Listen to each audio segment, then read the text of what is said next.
es la primera vez que le han escuchado acá en La Pizarra, pero nuevamente le damos las gracias por estar esta temporada 2023 de nuevo en nuestros micrófonos en esta travesura radial. ¿Cómo estás, José Luis? ¿Cómo va todo? Estoy bien, estoy bien. Aquí en España, y sí, en efecto, ya soy casi un clásico en la pizarra. Eres un clásico, aquí estamos este año, estamos en Radio 10 en la Argentina, estamos en Radio Pichincha en el Ecuador, en Patria Nueva en Bolivia, en Radio Sonora y en Altavoz Radio en México, estamos en Sin Antena en Paraguay y estamos también en España a través del proyecto de Canal Red. Quería empezar hablando de un país que creo que del que cada día sabes más, yo me atrevo a decir que sabes más que muchas y muchos argentinos y argentinas. Estamos en año electoral. Han pasado muchas cosas en los últimos meses, desde el intento de asesinato a Cristina Fernández de Kirchner, su persecución judicial y ahora con muchos escenarios electorales. ¿Cuál es tu análisis? ¿Cuál es tu interpretación? ¿Cuál es la importancia que le das a lo que vaya a ocurrir acá en los próximos meses? Bueno, en efecto, hace años que me consagré a la devoción argentina. Eso arranca fundamentalmente de mi pasión por Borges, posteriormente por mi complicidad en las tareas en la defensa de derechos humanos, en mi etapa de presidente de gobierno con Argentina. Siempre recuerdo con una gran emoción el acto al lado del Río de la Plata de inauguración con las madres de la Plaza de Mayo, siendo presidente de gobierno, muy impactante, dejó una importantísima huella en mí y en los últimos tiempos he tenido una cercanía muy intensa porque estas cosas pasan en la vida. Es decir, estuve 15 días antes del intento de atentado de magnicidio a Cristina Fernández de Kirchner en Buenos Aires, en una cumbre de CELAC, y me impactó el hecho. El hecho me impactó porque se agolparon en mí nuevamente las peores sensaciones sobre el destino de la democracia argentina.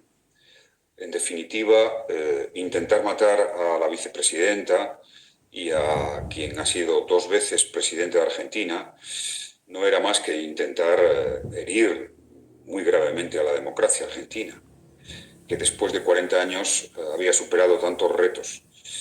Eso me ha hecho acercarme muy intensamente, ver la gran polarización. Pienso que es uno de los países más polarizados mediáticamente, en el discurso. Es imposible encontrar una voz ponderada. Y la ofensiva contra Cristina Fernández Kirchner me preocupa extraordinariamente. Me preocupa porque viví, me recuerda al episodio del presidente Lula.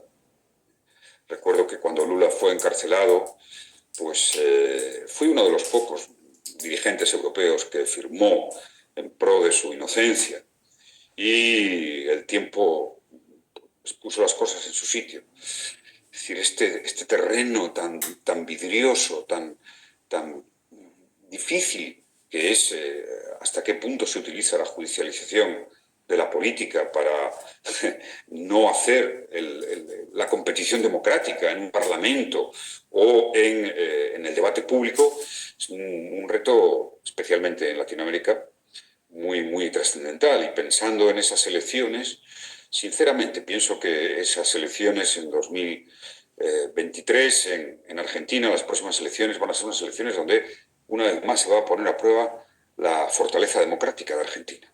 Esta es mi opinión, porque después de lo que hemos vivido en este periodo, sí, me aproximo siempre con pasión a Argentina y por supuesto, con una preocupación intensa. ¿Te preocupa que pueda haber una proscripción como marco, más allá de la discusión jurídica, que es otro debate, pero como marco, como diría Leikov, como marco a la hora de abordar unas elecciones, algo que Sin duda, pareciera de otra etapa, ¿no? sin duda. Siempre he expresado que, al menos en mi etapa de liderazgo político, tanto como era cuando era líder de la oposición, como presidente de gobierno, eh, no actué nunca judicialmente ante determinados hechos frente a mis rivales políticos, porque me parecía que era siempre poner al sistema en una encrucijada y me parecía que la verdadera victoria democrática es aquella que se obtiene, insisto, en el debate en un parlamento, más en un sistema parlamentario, o en el debate en la opinión pública. Es decir, no hay una teoría general sobre esto, es verdad. Y yo pienso que todo el estudio lawfare que se ha empezado a hacer, pues está en una primera etapa, que seguramente, como ha pasado tantas veces en la democracia, exigirá alguna reflexión y alguna reforma. Pero me preocupa extraordinariamente que, como parece muy evidente, insisto, más allá del respeto que tengo, por supuesto, a las instituciones judiciales y a un país, me preocupa que se sustancien tantos conflictos políticos o disputas políticas, me preocupa extraordinariamente. No es una buena señal, es una mala señal de quien lo usa y de la situación institucional de un país. Y por ello, sí, le doy una gran relevancia a esa elección y a que se produzca en un contexto plenamente democrático. Fíjese las consecuencias, ¿no? Las consecuencias de cuando el afán en contra de una opción política o de un líder político es un afán excesivo, visceral, siempre se producen luego hechos muy negativos para los países. Fíjate en Brasil, lo hemos vivido.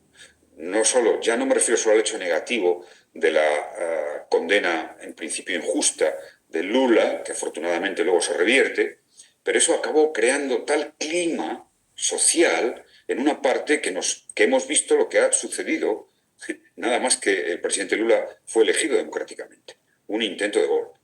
Vimos que cuando se produce una tensión tremenda en Bolivia, lo conocemos bien, llega un momento en que las aguas desbordan todas las compuertas.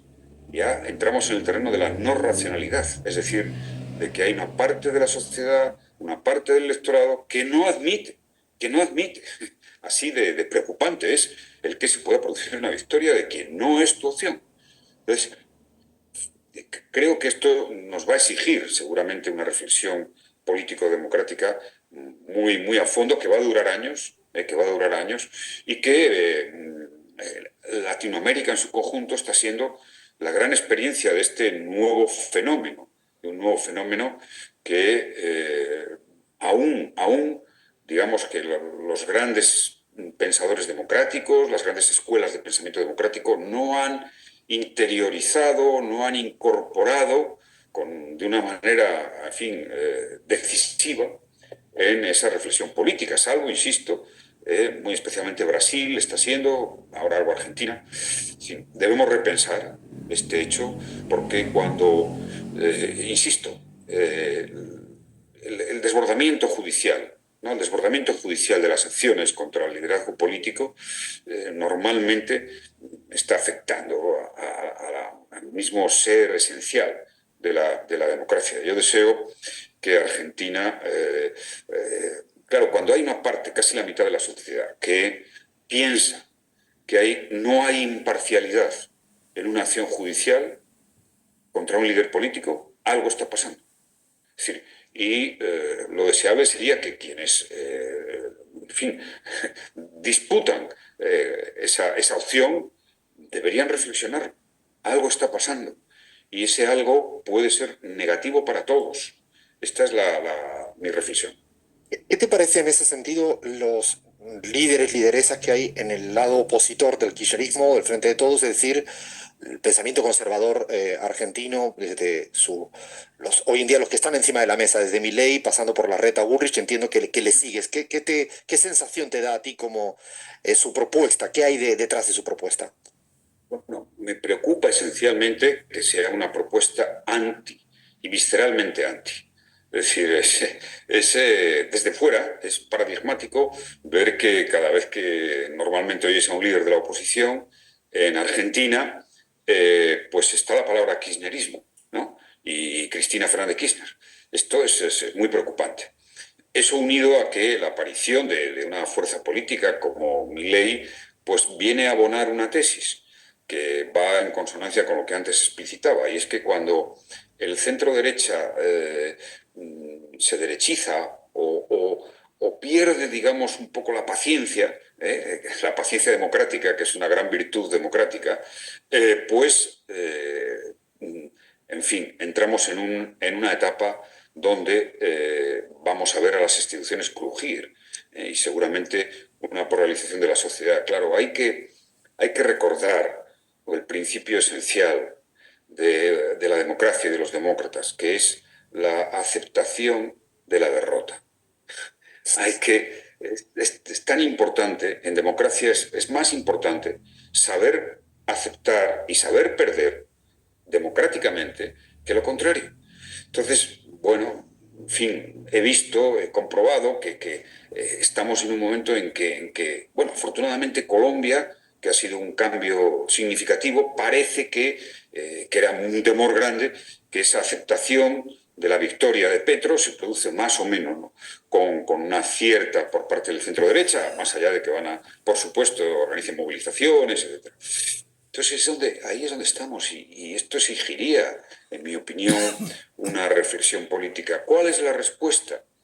Bien, la respuesta para mí es la necesidad imperiosa de la unidad democrática latinoamericana, es decir, de hacer una unión por la democracia en Latinoamérica que supone integrar a la democracia y a los países latinoamericanos. ¿Por qué?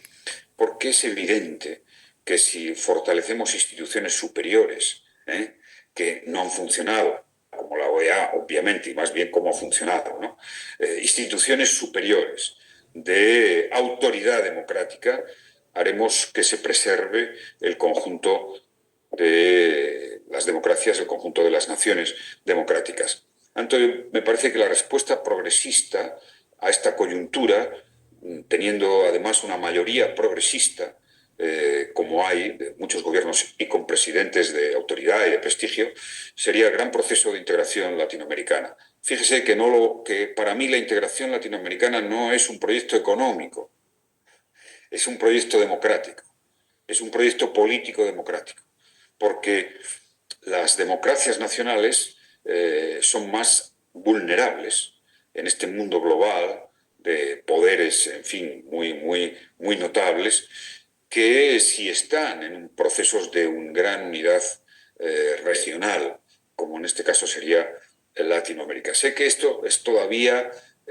discutido también, pero sinceramente estimo que el camino es ese. No solo es un proyecto de la integración latinoamericana económico o social, que puede ser un proyecto de reequilibrio, de que las desigualdades se reduzcan, de que la pobreza desaparezca o se reduzca extraordinariamente. Pero volvamos a nuestros principios inequívocos. Cuanto una democracia es más fuerte, hay menos desigualdades sociales, hay más derechos, hay menos injusticias. José Luis, todo el mundo ya te conoce en América Latina, en Europa, en el mundo, por todo el trabajo hecho y por tus posiciones claras democráticas sobre el tema venezolano. El domingo se cumplen 10 años de la partida física de Hugo Chávez. Dos cuestiones, y más que mirar hacia atrás, es qué atisbas en el corto mediano plazo hacia adelante en Venezuela, ahora que muchos te han dado la razón, por activa o por pasiva, y en una frase, ¿qué recuerdas de tu relación con Hugo Chávez? Bueno, es cierto que afortunadamente, porque era un test muy importante para el destino político de Latinoamérica y de sus democracias. Lo he explicado en alguna ocasión. Es decir, yo fui un defensor, a veces en solitario, del diálogo, del entendimiento, de recuperar esa vía en Venezuela y de combatir las posiciones extremistas y radicales. Afortunadamente, porque, como antes comentaba, uno puede estar de acuerdo con el presidente Maduro en su política o no puede ser crítico. Lo que no es asumible es que se intente socavar, se intente arrumbar y se intente producir el daño, que ya se ha producido bastante, a Venezuela con métodos extra democráticos. Esto me parece muy importante. Se ha superado este test, que no era menor por lo que representaba Venezuela. Y Hugo Chávez, claro, yo tuve una relación personal con él muy cordial. En la historia de Venezuela, pues representa ese cambio que seguramente